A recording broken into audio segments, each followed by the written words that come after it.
yeah, don't get me wrong, take some advice, listen to people. But when you're on this journey of setting out and building your own brand, you've got to ultimately believe in yourself and what you're doing. Otherwise, it doesn't really matter what anybody else is going to say. If you don't believe in number one, you're not going to make it work.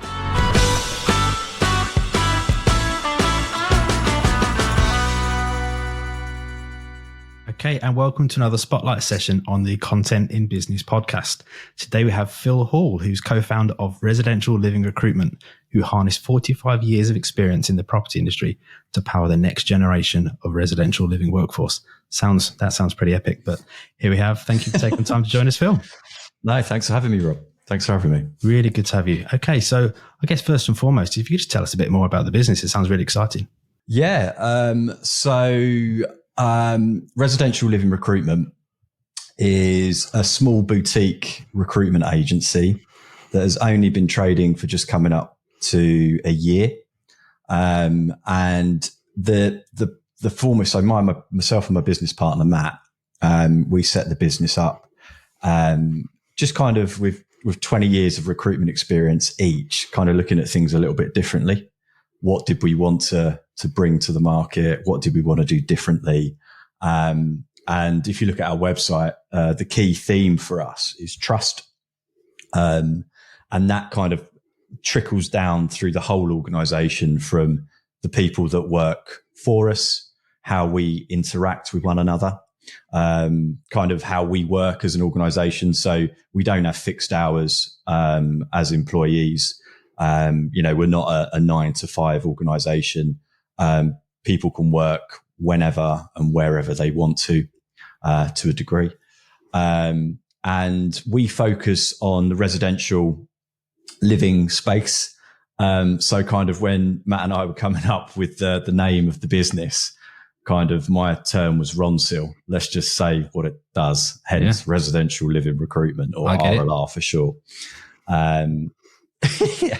So yeah, it's quite we've going around the houses about different names and we came back to that. But we focus on the living space. So assets across the country that house people.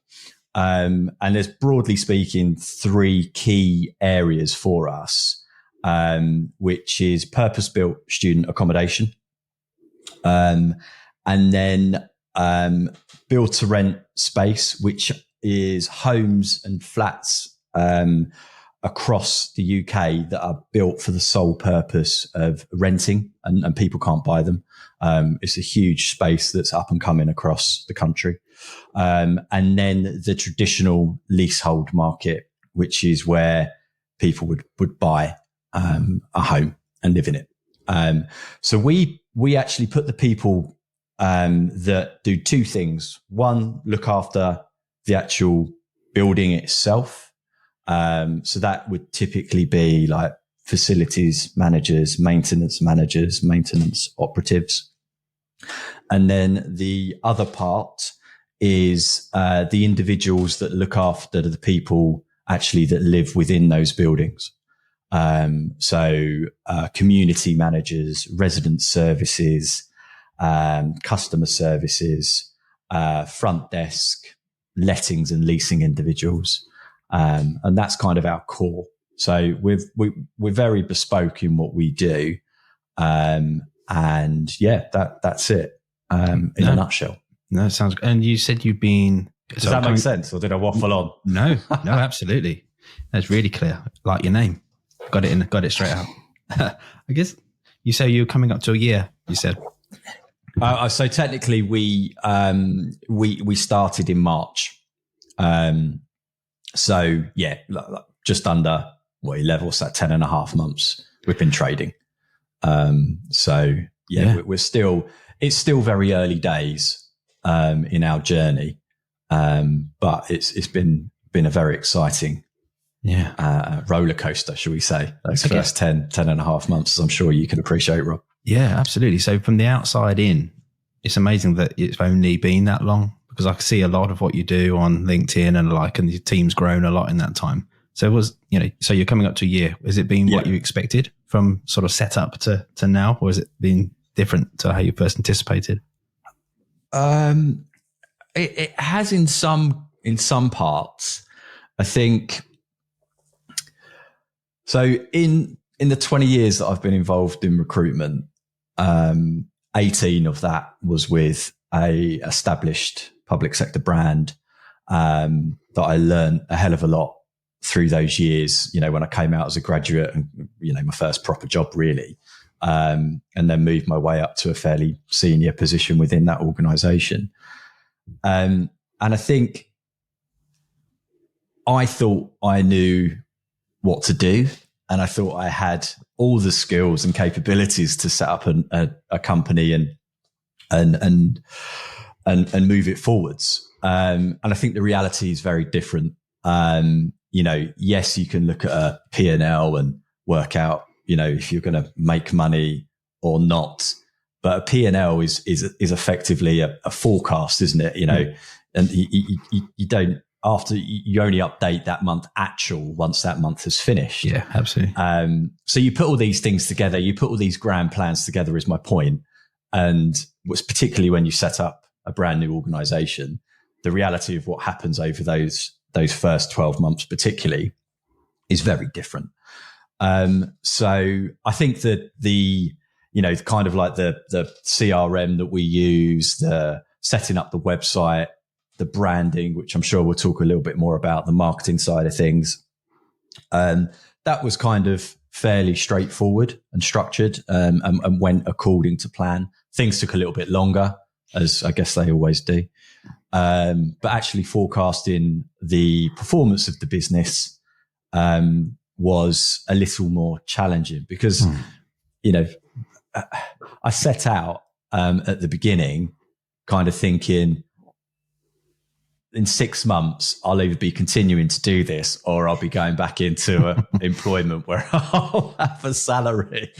And that was the reality. I was talking to my wife and saying, this is a risk.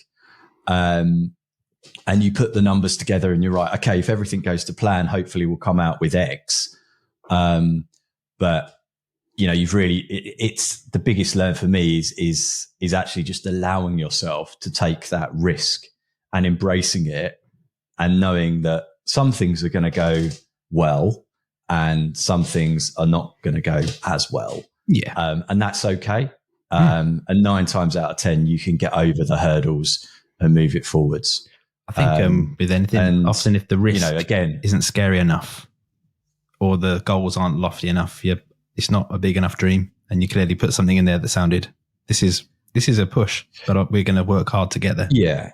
Yeah, I'm at a time in my career, I think, where, well, not I think, I know I needed to do that. And I think more people should do it because it's exhilarating. It's scary, but you're in control of your own destiny. You're not trying to impress a CEO or an MD or an owner of an organization, which, is fine, and I had 18 years of that. And I thoroughly enjoyed my time. But I think for me and what I needed to do and what motivations I had inside me to go out and try and do this on my own, is what I needed to fulfill. And, again, Rob, I'm not getting carried away here. We're not even a year in. So, it's great and it's been fun. And we've got but we're only really scratching the surface and we've got a hell of a long way to go. Yeah, I guess, lots of companies don't get as far as you've got, which is worth acknowledging. What do you think, you're still going, you're growing. Yeah. What's got you this far, do you think? Great question. So in the company, as I said, there's myself and Matt that founded the organization, and then 2 others. So there's only 4 of us. And I don't, we're here today, still trading, still working hard. I've had a meeting with the guys this morning, because collectively we all pull together in the same direction. I've worked in big teams in the past where, you can get individuals that that don't. And it's actually quite rare to get everybody pulling in the same direction at the same time. And I think that's the key to our success and our continued success is that kind of value that we all have and that all come from, all have that foundation to actually to make this work. I don't put it down to me having some super skill or one of the other guys having some superior skill that's made this work. We're all actually very different individually. And again, I think that is a good thing to have in particularly a small organization. You're not all doing the same thing. You all pull in the same direction, but adding different things to the organization that collectively make it work, if that makes sense. No, absolutely. It really does. I think that's quite important. Yeah, 100%. I think with, our team's very small as well, and we can't afford for anybody sort of to be not on that same ethic, that work sort of attitude, have our values. We've got all quite clear values as people. We make sure that we recruit on value. It's something you probably, talking about recruitment, but when we recruit our team, definitely. They could be the most skilled person in the world. If they don't match our company values, then that's a non-starter, because we are small relatively, and we need everyone to be on the same page and pulling in the same direction. Yeah, it's the hardest. It's the hardest thing for whether it's you, Rob, as a business owner scaling your business, or Residential Living Recruitment, or the countless organisations that I've worked with over the years in terms of hiring. That's the hardest thing when you go through an interview process with a client and a candidate. Is in actual fact, it's a very small piece of time that people invest in finding those individuals for their organisation, and trying to establish somebody's values is the hardest part. And a lot of people just go on you talk to many people and say, "I'll go on my gut feel." My gut feel is that person's going to be right for our organisation, and that is one part of it, but a small part. You need to spend a little bit of time to understand an individual, what they're like, what their intrinsic values. Is quite hard, and it takes a little bit of time to see and understand that. Yeah, no, completely. So sorry, I'm getting into the weeds of a recruitment process. I like it. This is fascinating. I love it. So you're relatively new. We've established that you're going places. You're going up to your first year. Lots of businesses don't get there. So what's the vision and the dream? Because nobody sits down with a friend that you've known for so long, say in Matt as an example, to create something that's okay. I'm sure there's a dream and a vision of where you're trying to get to and what you want this business to become. Yeah, there is, right? And I'll be very honest with this, is I've done many business plans, as I'm sure you have over the years, to various different people.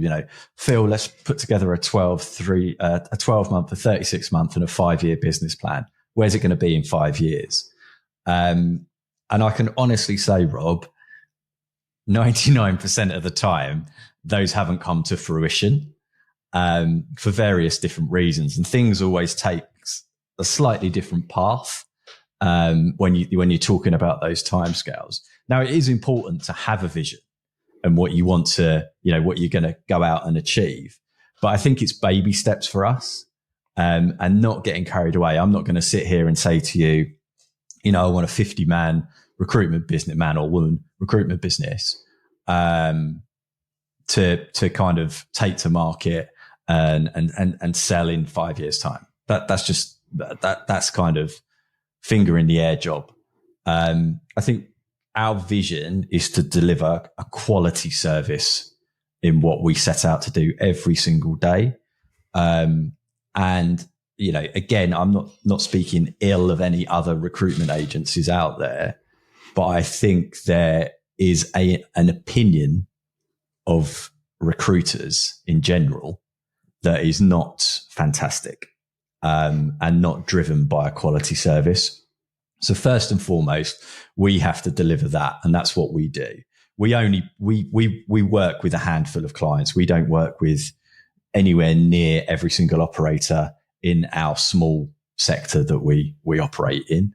And that's because we want to deliver a quality service. Now, we might not be the cheapest. I know we're not the cheapest, but we can back up our pricing model that we have, our service that we deliver, the tech that we offer to our clients.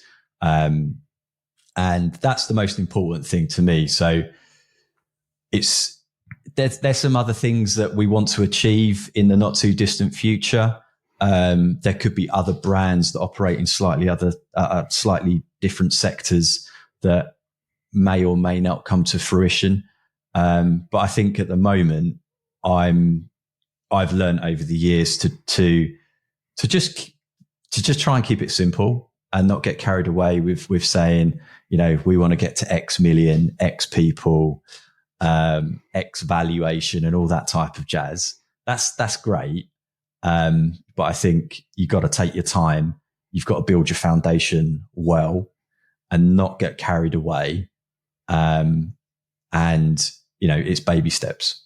And that's where we are at the moment. We're 10 and a half months in.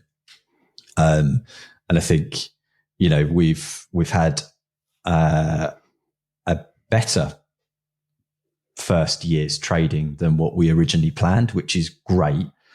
But again, you can, it's a roller coaster and you can have a really good 3, 4, 5, 6 months trading period. And then the next 6 could be not what you hoped. So you just got to, I think, be measured.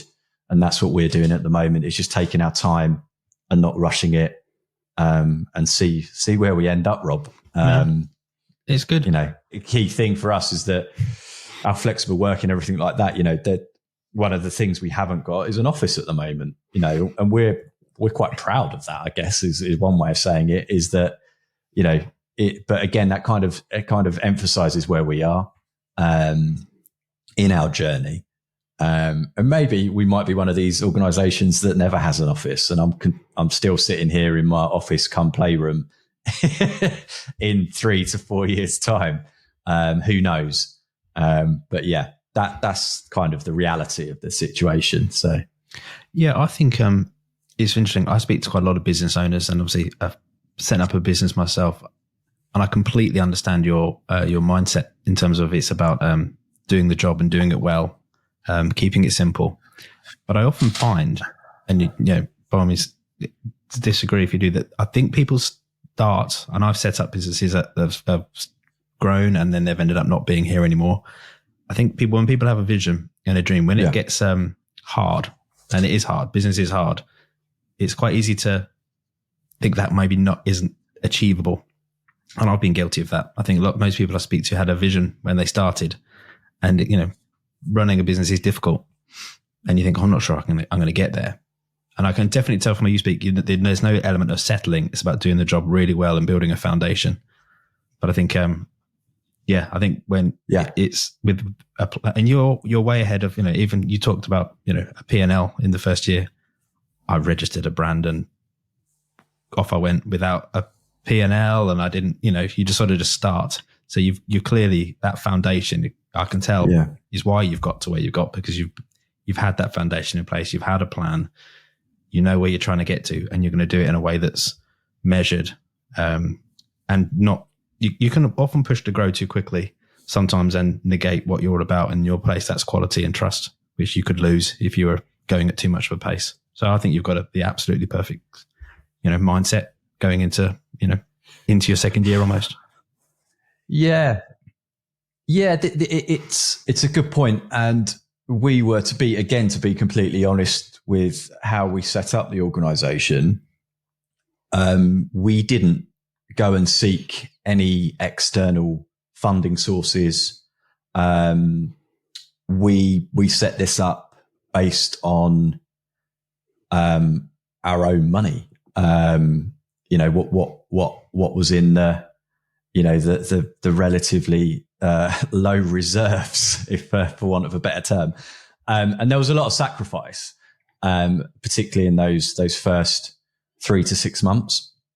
And I think that in itself creates a culture within the organization, is that, that there's not bundles of cash sitting in a reserve pot that we can tap into if things don't go in the right direction for a period of time.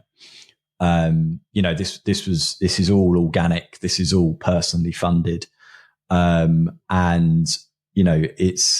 It's really important that we get this. It's never going to be right 100% of the time. We're going to make mistakes. Of course we are. And we embrace those mistakes and we want to learn from them. But you have to have the quality, and the honesty, I think, is another key part in how we operate. You have to have that. Otherwise you're going to struggle. I'm not sitting here saying I know everything about setting up an organization, far from it. But for us, I think that's been the key to our, if we can call it success at this stage, but the key to getting us to where we are today has been that mentality and that ability to all pull in that direction, knowing how this was set up, and all being honest with everybody. Okay, what are we going to bring to the party? How is this going to work? What do we want to achieve? Are we all prepared to take this risk? And let's go and do it. So that's where we are, and that's kind of the key, I think, to work to why we are where we are today. Yeah, I think when I first started, I thought business was more complicated than it probably is. I now just put business down to it's kind of three things: it's marketing your company, operating your company, and collecting the money. That's kind of all business is ultimately. I think getting the second and third, getting that operation bit is key, certainly in a business like yours, for sure. Collecting the money, or we don't get paid, which is key. But obviously, I think I always, we're a marketing business, so I'm going to say it, but I always think marketing is the most difficult and most important and most neglected, I often find, part of any business. What do you do within residential living to starting from nothing, building a brand, building their reputation? What is it you do currently to have got yourself to this point? So it's a very timely question in our journey for RLR, actually, because historically, I would scale a team through adding in additional heads. Typically in a recruitment, your biggest asset is the people that work within it. It's a people-driven business, and that's how you would grow. And I think it's a really interesting topic of conversation within the recruitment industry as a whole, marketing and how you market what you do. The process of recruitment is an archaic process. Just from the CV alone, you think of how long has a CV been around. That's a very archaic process, and it's a bit of paper that basically says what people do, right? So from a marketing perspective, we made, and I'll give credit to my business partner on this one. He actually challenged me quite a bit on this. And our second biggest investment, when I say investment, we invested in people to begin with, because you need those people to start. But our second biggest investment is marketing. And that's one of the key learns that I've had over this initial period of time, is actually that's so important, and it's going to continue to be really important for RLR, the marketing piece. So we have a partner that's doing quite a lot of video content for us, and we're building a suite of videos that will start to come online relatively shortly, in the next couple of weeks. And that's a brand new thing for me particularly. And I've seen it in other organizations, but not in the sectors that we operate in, and not really embracing that kind of approaching marketing from a slightly different angle. And I don't just mean putting out a little snippet from an iPhone to say, oh, here's a job, contact Phil. Actually we've put together some really interesting content, which I hope lands pretty well. A little bit tongue in cheek, a little bit fun, a few more serious elements that will come through a little bit later. But that's a long-term partnership that we have with somebody, putting us in front of a camera and really getting to know us and embracing that side of it. So that's one of the key things that we're doing to get our brand out there and to get us out there as individuals, who we are, why we're a bit different, and what RLR is about. And then we've actually invested quite a lot in just content in general, and embracing social media platforms. I've started posting a lot more on LinkedIn than I ever have done before. And I think it's a really important part, particularly for small, young organizations that are looking to grow and put themselves out there and let people know what we're doing. Yeah. So yeah, I hope that gives you a little bit of flavor around the marketing side. Just even building our website, that was a fun experience. We worked with someone that I've known for a very long time. And I think that the kind of mandate was, we want a colourful, kind of vibrant site that shows us, that showcases us, and also reflects our customer base from both a candidate and a client perspective, and not too jargony around all these different terms, and just keep it simple. Yeah, I think in your world, you talked about trust, building that trust quality in personal brand is something we're working with clients more and more on, because people buy from people ultimately.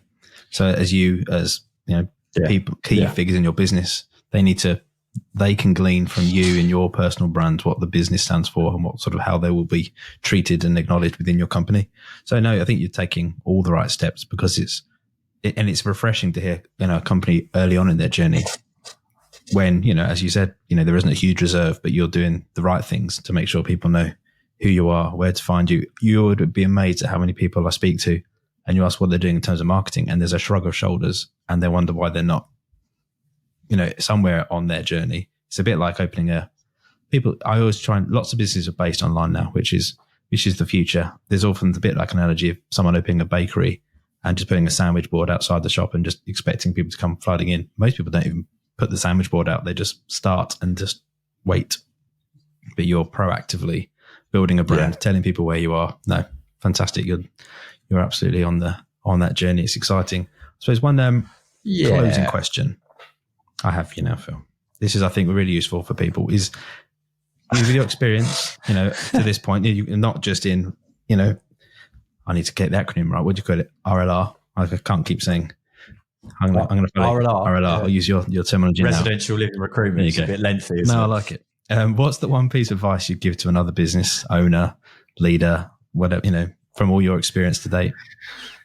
I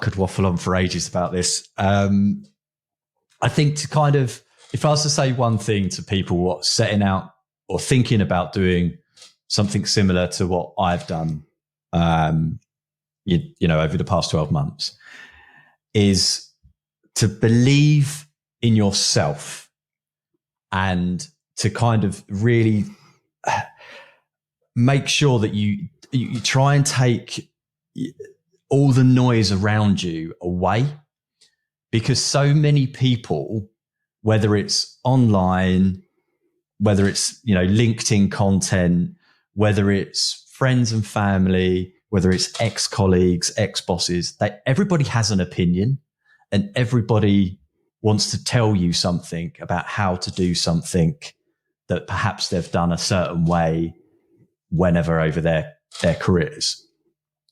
And I think it's really important to take that noise as low as you possibly can and just focus on what you want to. You don't want to go out there and create a brand that already exists, right? You don't want to go out and create something that is there and copy somebody else in essence. Yeah, don't get me wrong. Take some advice, listen to people. But when you're on this journey of setting out and building your own brand, you've got to ultimately believe in yourself and what you're doing. Otherwise, it doesn't really matter what anybody else is going to say. If you don't believe in number one, you're not going to make it work. So that would be my biggest piece of advice: is listen to number one, believe in yourself, be brave, and take the leap. Yeah, it's funny what you said there about you don't want to be like somebody else. I've heard a really great quote of, if you just take from one person, it's stealing. But if you take from everybody, it's research. And that's what I would recommend to people when they're starting. You just look at the industry, look at everything, and you can take from everyone. That's research. If you just take from one business, I want to be like them, that's just stealing. And that won't get you where you want to go. Yeah, you can burn hours, days, weeks and months in doing all that type of stuff. And I think, I've fallen foul of that previously. And I think you just have to crack on, believe in yourself and go and do it. Yeah. What's the worst that can happen? Absolutely. So we did make sure people know where they can find you online. So you can find, correct me if I'm wrong, Residential Living Recruitment at rlrecruitment.com. Sounds like it should be my company. That's right. There you go. rlrecruitment.com. And we'll make sure there's links in the show notes. Work for us, Rob. Yeah, it might do. We'll make sure there's links in the show notes and all your social media profiles and so people can find you. Really enjoyed talking to you, Phil. That's really, really great insights into what you do and how you do it. Is there any last sort of final comments for anyone or anything you'd like to say before we wrap things up? No, just thanks to you, mate. Obviously, we've known each other since we were 4 years old. So it's quite nice to have a chat with a mate about, who's gone on a similar journey, albeit very different industry, but it's been fun. And thanks for inviting me to do this, Rob. Oh, fantastic. Well, you can find all the content in business episodes, including the spotlight sessions at playerfitmarketing.com/podcast and on all major podcast platforms. So until next time, thanks everyone for listening. See you next time.